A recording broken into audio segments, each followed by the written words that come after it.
Bonjour, chers Ukrainiens. La journée d'aujourd'hui est très chargée, tant en ce qui concerne les questions intérieures, notamment la défense et la sécurité, que la politique étrangère. J'ai tenu une réunion de l'état-major. Nous avons entendu les rapports des commandants des directions, du commandant en chef et des chefs du renseignement. Défense des régions de Donetsk et de Lugansk, du sud de notre pays, de la région d'Odessa. Une attention constante est portée à l'approvisionnement en armes, munitions et en tout ce qui donne force et résistance à nos guerriers. Aujourd'hui, j'ai présenté les nouveaux chefs du service de sécurité de l'Ukraine et du ministère des Affaires intérieures, Vasil Maliuk et Yor Klimenko. Je suis sûr qu'ils sont tous les deux à leur place, où ils sont vraiment utiles pour l'État. Je les ai remerciés d'avoir été en guerre dès les premières minutes de la guerre. Avec leurs collègues, ils ont déjà obtenu des résultats significatifs dans la défense de l'État, et il est certain qu'ils obtiendront des résultats encore plus importants dans leurs nouvelles fonctions. Aujourd'hui, j'ai parlé avec le Premier ministre de Norvège. Ce pays est l'un de nos plus grands partenaires. Je l'ai remercié pour le nouveau paquet de défense et pour le nouveau programme de soutien sans précédent de la Norvège, qui est en cours de préparation pour approbation et durera 5 ans. Un soutien stable pour l'Ukraine. La Norvège nous aide vraiment à nous renforcer sur terre, dans le ciel et en mer. Des milliers de vies ukrainiennes ont été sauvées grâce à l'aide opportune et puissante de la Norvège. Mais le soutien énergétique, politique et autres de nos amis norvégiens est également important. Merci pour toute cette aide. J'ai parlé au président nouvellement élu de Chypre. Je l'ai félicité pour sa victoire aux élections. Nous avons discuté des relations entre nos pays et sommes convenus de travailler ensemble au nom de la sécurité commune de nos pays et de l'ensemble de l'Europe. Aujourd'hui, pour la première fois dans l'histoire des relations bilatérales, je me suis entretenu avec le président des Philippines. Je l'ai remercié pour son soutien dans les organisations internationales, et nous avons convenu de développer nos relations. Il est extrêmement important pour l'Ukraine d'entretenir des relations significatives avec l'ensemble de la région de l'Asie du Sud-Est et avec chaque pays de la région. Nous continuerons à avancer dans cette direction.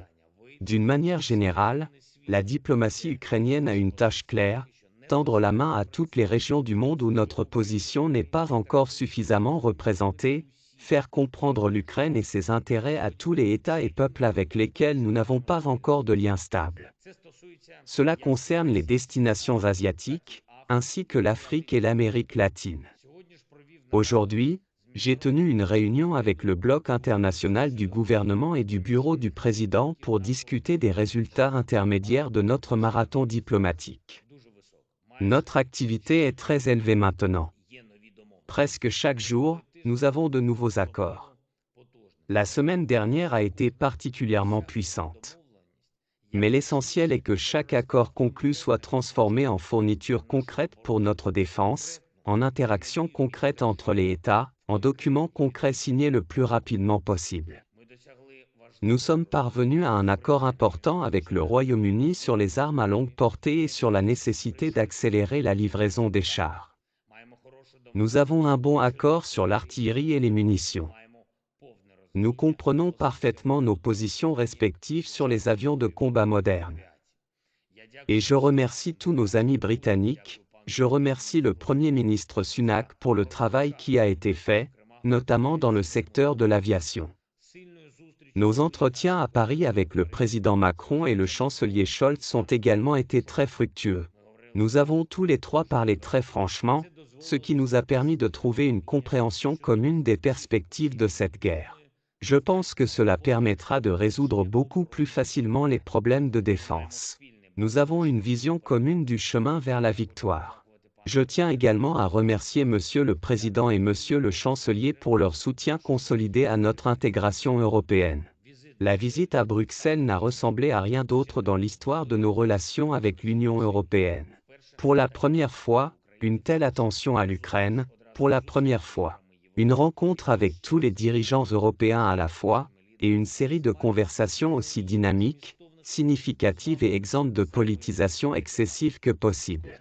Nous avons discuté avec chaque dirigeant uniquement des choses qui sont importantes pour nos relations et pour la communauté européenne dans son ensemble. Il n'y a pas eu une seule conversation inutile. Je remercie tous nos partenaires pour cela. Je voudrais également mentionner les négociations avec la Pologne. Avec le président Duda, alors que je rentrais déjà en Ukraine. Et j'ai eu une conversation avec le Premier ministre Morawiecki à Bruxelles.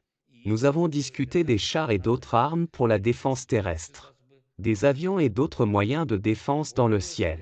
Nous avons discuté de la situation dans l'ensemble de la région, des perspectives pour cette année. Comme toujours, nous avons une compréhension totale avec nos frères polonais. Et il est très important que nous ayons un soutien clair des institutions européennes et des dirigeants européens pour notre objectif de préparer et d'entamer les négociations sur l'adhésion de l'Ukraine à l'UE cette année. Aujourd'hui, plus que jamais, il semble que les objectifs européens de l'Ukraine deviennent une réalité. Enfin, il y a plus de réalisations réelles que de déclarations politiques. Depuis des décennies, l'Ukraine et l'Union européenne s'y emploient. Ces semaines-ci, notre marathon diplomatique continue. Demain, c'est un autre Ramstein. Nous nous y préparons. Et nous travaillons pour que toutes nos négociations se reflètent dans les décisions défensives de nos partenaires tant à Ramstein qu'avant le 24 février. De nouveaux entretiens et réunions bilatéraux sont également prévus. Nous nous préparons. Et nous faisons de cette intensité du travail diplomatique la nouvelle norme minimale pour l'Ukraine. Je remercie tous ceux qui travaillent pour notre pays. Je remercie tous ceux qui aident. Je remercie tous ceux qui sont au combat. Je remercie chacun de nos soldats qui empêchent l'occupant d'encercler Bakhmout, qui détruisent l'ennemi dans le secteur de Vuldar, ne laissant que des traces de brûlures sur le sol, et qui tiennent nos autres positions importantes en première ligne. Suite aux résultats de ces journées, je voudrais rendre hommage aux soldats de la 66e brigade mécanisée, de la 95e brigade d'assaut aérienne et de la 81e brigade aéromobile qui défendent la région de Lugansk avec une grande force d'âme. Ainsi que les soldats du 5e régiment d'assaut qui défendent héroïquement la région de Donetsk. Merci à tous, les gars. Rappelons-nous, chaque nouveau résultat obtenu pour l'Ukraine est un raccourcissement du temps jusqu'à la victoire. Dans la soirée, j'ai signé des décrets sur la récompense de nos soldats. 186 militaires des forces armées ukrainiennes ont reçu des décorations d'État. Gloire à l'Ukraine!